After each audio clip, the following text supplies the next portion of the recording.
नमस्कार दोस्तों, स्वागत है आप सभी का आपके अपने YouTube channel online study DK में। और आज हम देखने वाले हैं बाल विकास एवं शिक्षा शास्त्र के लिए 110 अति महत्वपूर्ण प्रश्न। दोस्तों, ये प्रश्न आपको आने वाली आपकी टेट एग्जाम के लिए काफ़ी हेल्पफुल रहेंगे। तो आइए स्टार्ट करते हैं और देखते हैं आज के हमारे बाल विकास एवं शिक्षा शास्त्र संबंधित 110 अति महत्वपूर्ण प्रश्न।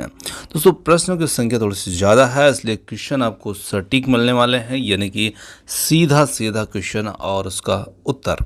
तो आइए स्टार्ट करते हैं। तो देखते हैं और बढ़ते हैं फर्स्ट क्वेश्चन की ओर। सबसे पहला प्रश्न यहाँ पर है, बालक की अभिवृद्धि जैविक नियमों के अनुसार होती है और ये कथन देने वाले कौन है? तो यहाँ पर बालक की अभिवृद्धि जैविक नियमों के अनुसार होती है, ये कथन देने वाले जो हैं वो है यहाँ पर हर्लाक का ये कथन है।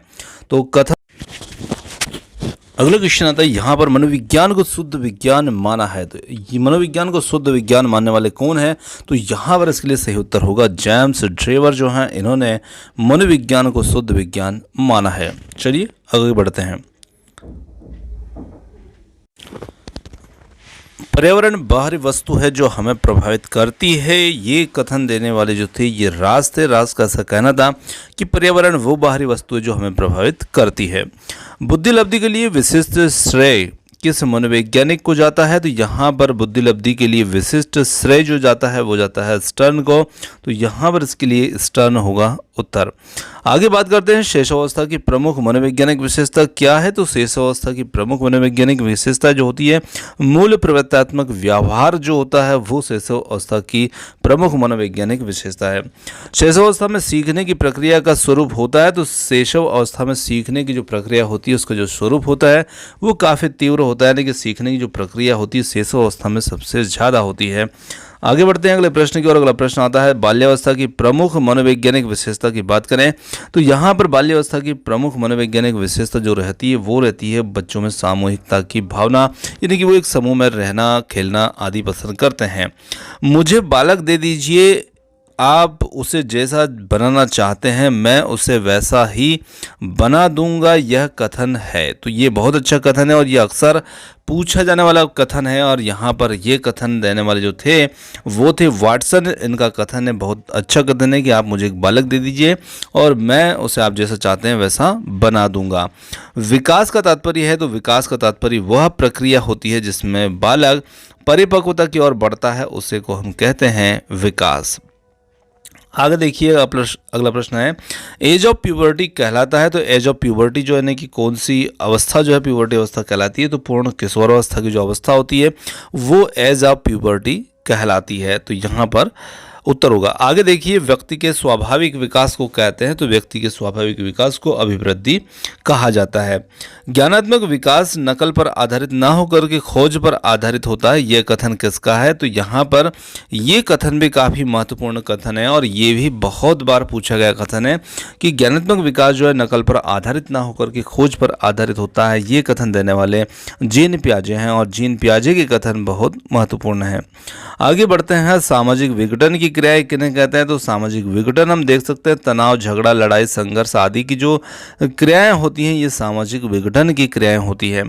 सामाजिकरण की प्रक्रिया में कितने चरण होते हैं? तो सामाजिकरण की प्रक्रिया में चरण देखने को मिलते हैं 3 चरण, जहां पर पहला नियम होता है कि समाज के नियमों को सीखना है और दूसरा समाज के नियमों के अनुरूप व्यवहार करना है और सामाजिक अभिवृत्तियों का विकास करना है। ये सामाजिक प्रक्रिया के चरण हैं। आगे बढ़ते हैं अगले प्रश्न की ओर। अगला प्रश्न आता है, 6 माह में बालक का वजन लगभग कितना हो जाता है? तो 6 माह में बालक का जो वजन होता है वो जन्म के समय जितना वजन होता है उसका 2 गुना बच्चे में हो जाता है। चलिए आगे बढ़ते हैं। ये एक और प्रश्न इसी प्रकार का है कि 1 वर्ष में बालक का वजन कितना हो जाता है? तो जितना जन्म के समय वजन होता है उसका 3 गुना हो जाता है 1 वर्ष में। तो देखिए तीनों बातें काफ़ी महत्वपूर्ण है। 6 माह में 2 गुना और 1 वर्ष में 3 गुना हो जाएगा जन्म के समय के वजन का। जन्म के समय किसकी लंबाई अधिक होती है? कहने का मतलब है कि बालक की या बालिकाओं की। तो यदि हम देखें तो जन्म के समय लड़कों की लंबाई लड़कियों की तुलना में थोड़ी सी अधिक होती है। ज़्यादा ऐसा कोई विशेष अंतर नहीं होता है, थोड़ा सा अंतर होता है इंच, आधे इंच का। देखिए, जन्म के समय बालक बालिका की लंबाई लगभग कितनी होती है? तो यहाँ पर एक अनुमानित लंबाई बताई गई है, जैसे कि बालक की लंबाई 20 इंच और बालिका की लंबाई लगभग 19.5 इंच होती है। तो यहाँ पर देखिए ज़्यादा कोई विशेष अंतर इसमें नहीं है। चलिए आगे देखते हैं अगले प्रश्न की ओर। किशोर अवस्था में कितने दांत आते हैं? तो किशोर अवस्था में दांत जो होते हैं 4 दांत आते हैं और जिन्हें हम अकल दाढ़ भी कहते हैं। आगे देखते हैं अगला प्रश्न है, गर्भवती महिला का वजन कितना बढ़ जाता है? तो गर्भवती महिला का वजन जो है वो बढ़ जाता है 10 से 12 किलोग्राम के लगभग बढ़ जाता है। जन्म के समय बालक का वजन कितना होता है? तो बहुत अच्छा प्रश्न है, आपको ध्यान रखना चाहिए। जन्म के समय बालक का जो वजन होता है वो यदि हम देखें तो 2.5 किलो से लेकर के 3 किलो तक का वजन होता है, पर यहाँ पर है 2 किलो 700 ग्राम, मतलब कि वही 2 किलो 700 ग्राम से या उससे थोड़ा बहुत ऊपर भी हो सकता है या थोड़ा बहुत कम भी हो सकता है, पर ये औसत वजन है। या इसको पौंड में देखें तो 7 से 7.5 पौंड होता है। मनोविज्ञान को एक विषय के रूप में निश्चित आधार देने वाले जो हैं ये कौन है या किसको श्रेय जाता है?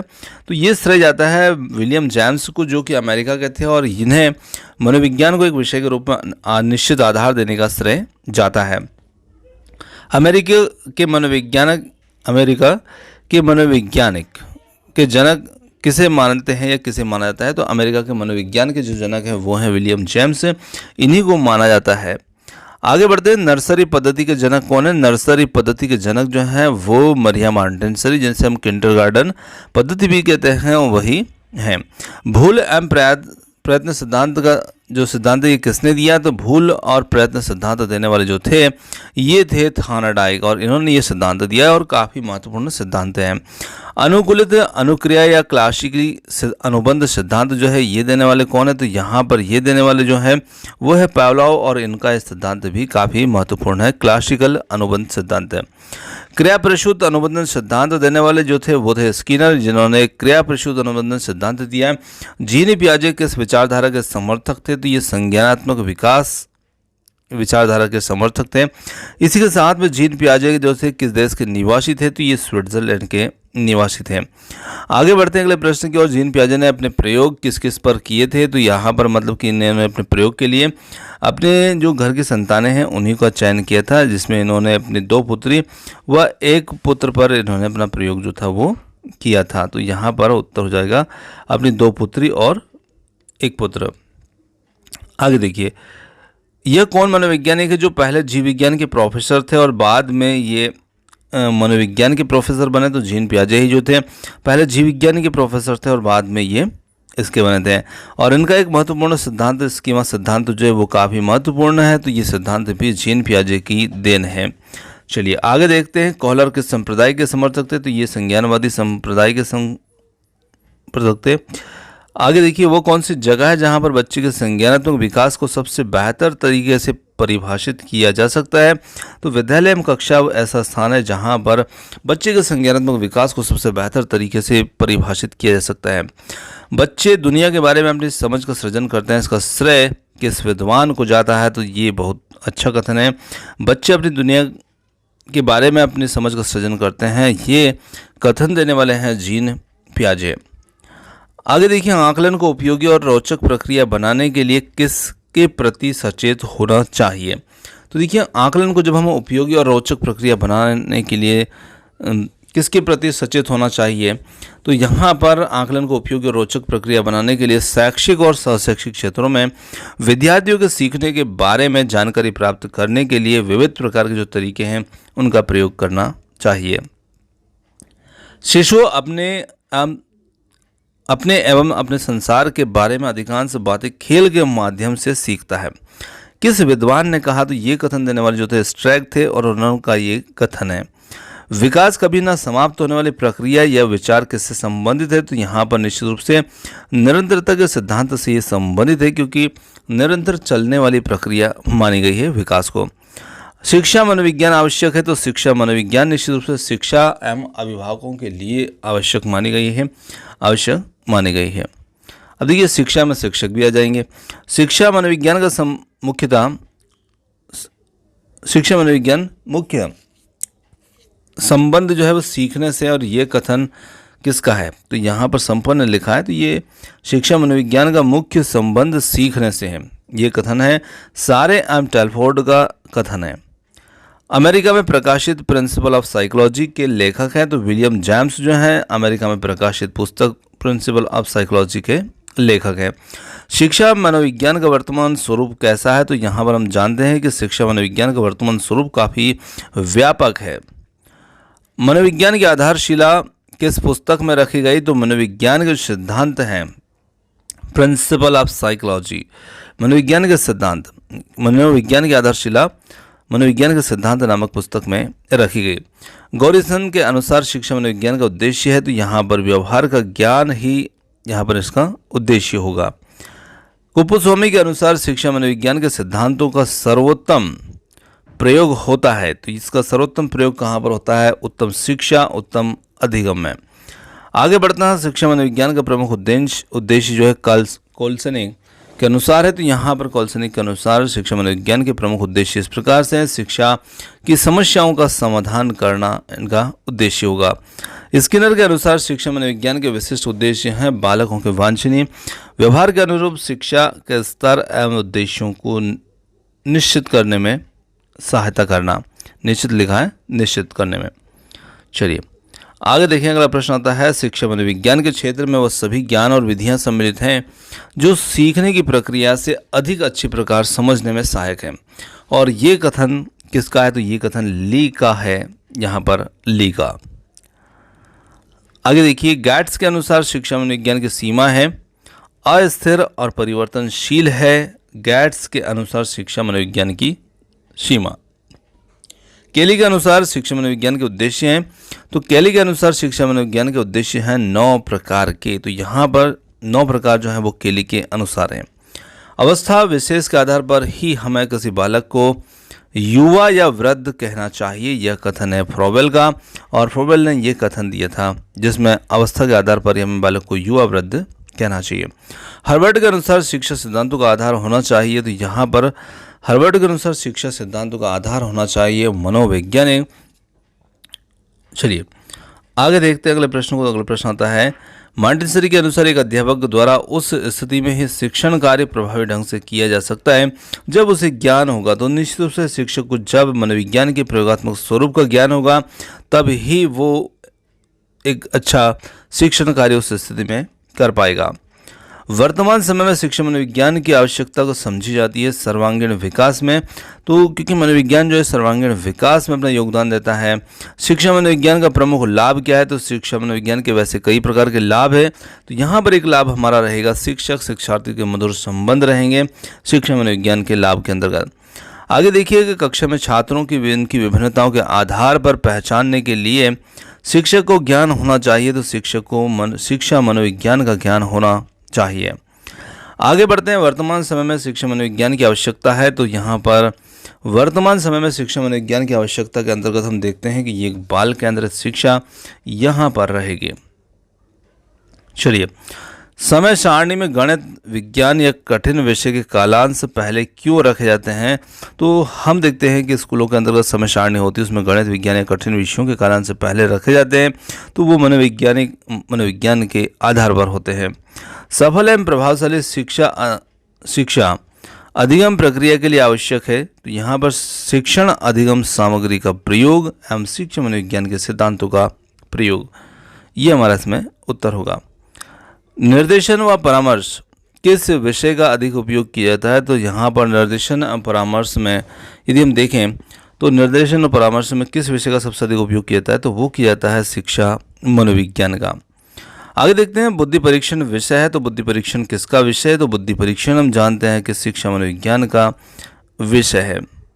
आगे बढ़ते हैं अगले प्रश्न की ओर। अगला प्रश्न आता है मनोविज्ञान का शिक्षा के क्षेत्र में क्या योगदान है, तो यहाँ पर हम बात करें मनोविज्ञान का शिक्षा के क्षेत्र में बहुत योगदान है, और शिक्षा जो है बाल केंद्रित हो गई, मतलब बाल केंद्रित यानी कि वह मनोविज्ञान के रूप में है, और जो शिक्षक को छात्रों की आवश्यकताओं का ज्ञान कराने में सहायक हो सकता है।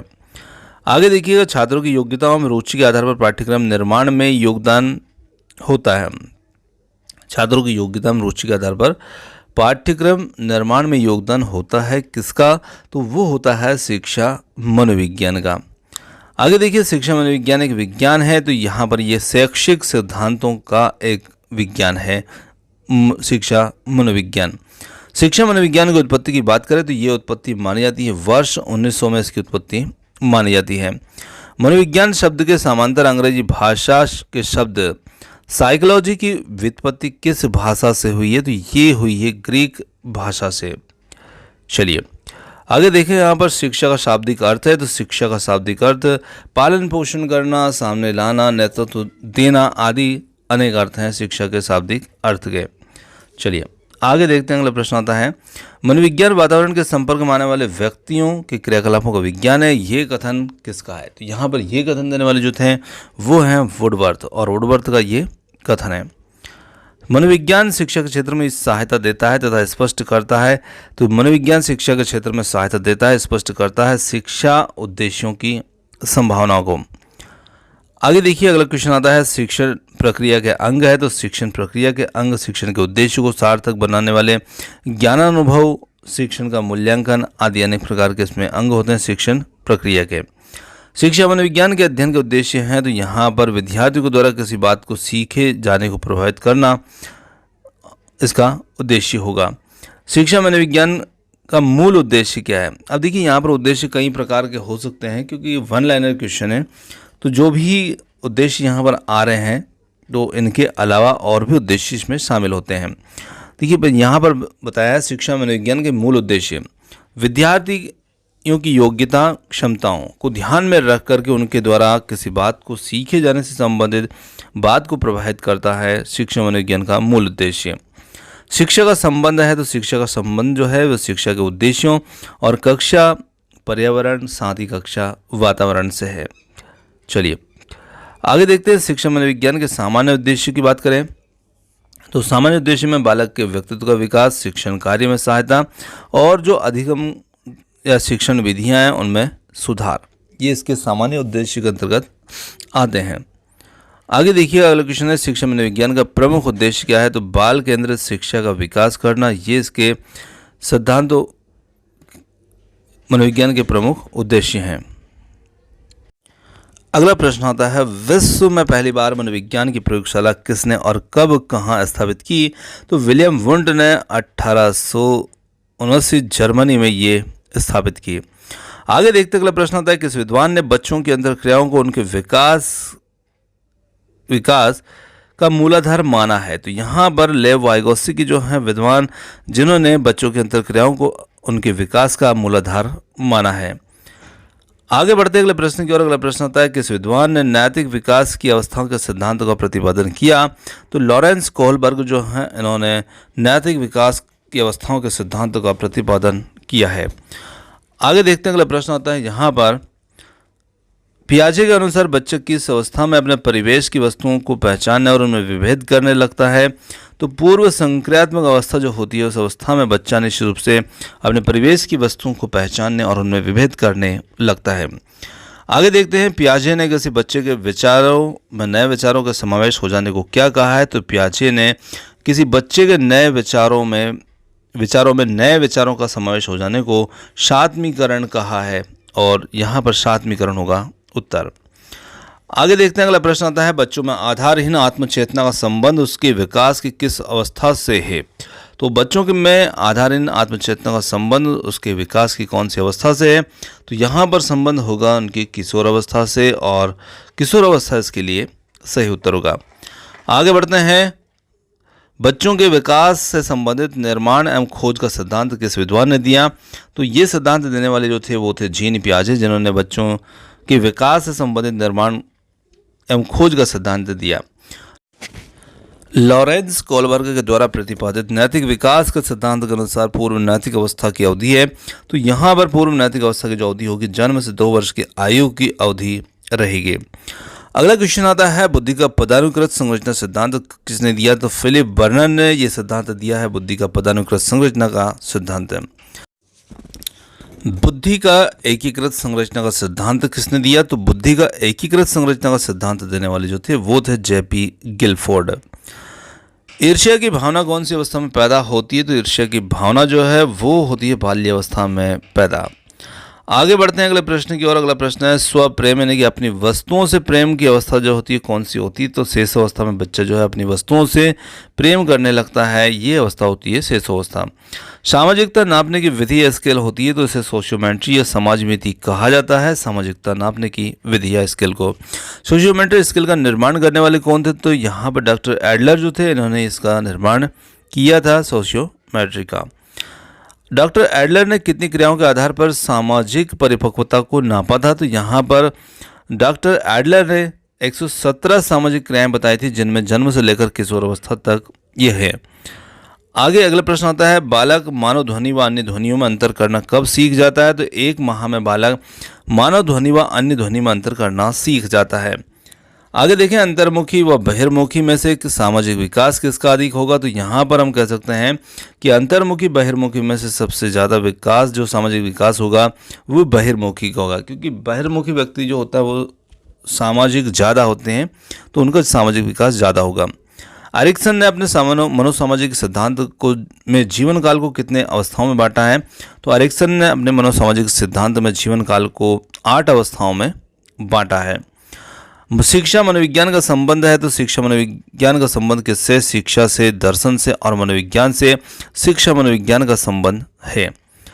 मनोविज्ञान शिक्षा का आधारभूत विज्ञान है, यह कथन किसका है? तो ये कथन देने वाले जो हैं ये स्किनर है, और स्किनर का ये कथन है।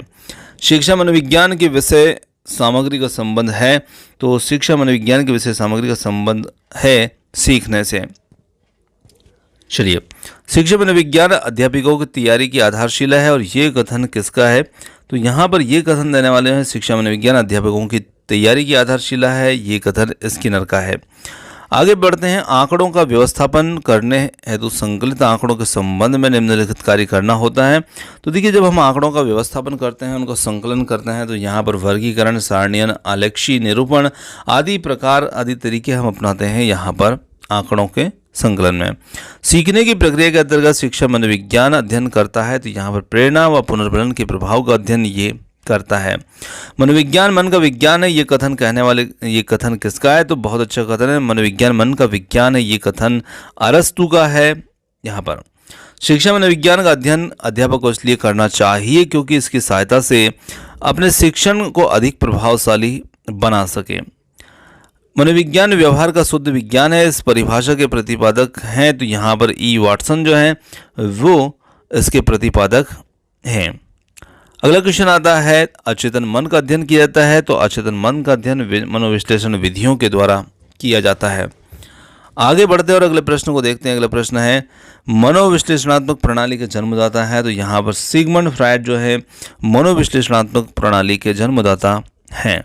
वर्तमान समय मनोविज्ञान है, तो वर्तमान समय मनोविज्ञान जो है व्यवहार का विज्ञान है। और साइकी का अर्थ है, तो साइकी बहुत अच्छा प्रश्न है, जैसे हम बोलते हैं साइकोलॉजी, तो उसमें शब्द आता है साइकी। साइकी का अर्थ क्या होता है? साइकी का अर्थ होता है मानवीय आत्मा या मन भी इसको कहा जा सकता है साइकी को। अगला प्रश्न है यहाँ पर मनोविज्ञान मन का वैज्ञानिक अध्ययन है, जिसके अंतर्गत न केवल बौद्धिक अपितु संवेगात्मक अनुभूतियाँ, उत्प्रेरक शक्तियाँ तथा कार्य व व्यवहार भी सम्मिलित हैं। और ये कथन किसका है? तो C.W. वैलेंटाइन का ये कथन है। आगे देखिए अगला प्रश्न है मनोविज्ञान है, तो इसे आत्मा का विज्ञान भी कहा जाता है, मन का विज्ञान भी कहा जाता है, चेतना का विज्ञान भी कहा जाता है। मानव मन को प्रभावित करने वाला कारक है, तो यहाँ पर मानव मन को प्रभावित करने वाला कारक के अंतर्गत व्यक्ति की रुचि, अभिक्षमताएं, अभियोग्यताएं, साथ ही साथ वातावरण भी शामिल होता है। तो ये यहाँ पर कारक रहेंगे। शिक्षा किसी भी निश्चित स्थान पर प्राप्त की जाती है, यह कथन शिक्षा के किस अर्थ में प्रयुक्त होता है? तो देखिए, शिक्षा किसी निश्चित स्थान पर प्राप्त की जाती है, तो ये कथन शिक्षा के संकुचित अर्थ में प्रयुक्त हो रहा है, तो यहाँ पर शिक्षा का संकुचित अर्थ। चलिए, तो दोस्तों यहाँ पर आज के हमारे शिक्षा मनोविज्ञान से संबंधित जो 110 अति महत्वपूर्ण प्रश्न थे ये समाप्त होते हैं। और क्वेश्चन आपको कैसे लगे कमेंट्स करके ज़रूर बताइएगा, और वीडियो पसंद आया तो वीडियो को लाइक, शेयर, चैनल को सब्सक्राइब करना मत भूलिएगा। तो यहाँ पर जो क्वेश्चन आपको पसंद आए हो तो आप हमें कमेंट्स कर सकते हैं, वीडियो को लाइक कर सकते हैं, शेयर कर सकते हैं। और आपने जो समय दिया उसके लिए बहुत बहुत धन्यवाद। थैंक्स फॉर वॉचिंग, और मिलते हैं जल्द ही एक और नए किसी वीडियो के साथ। धन्यवाद।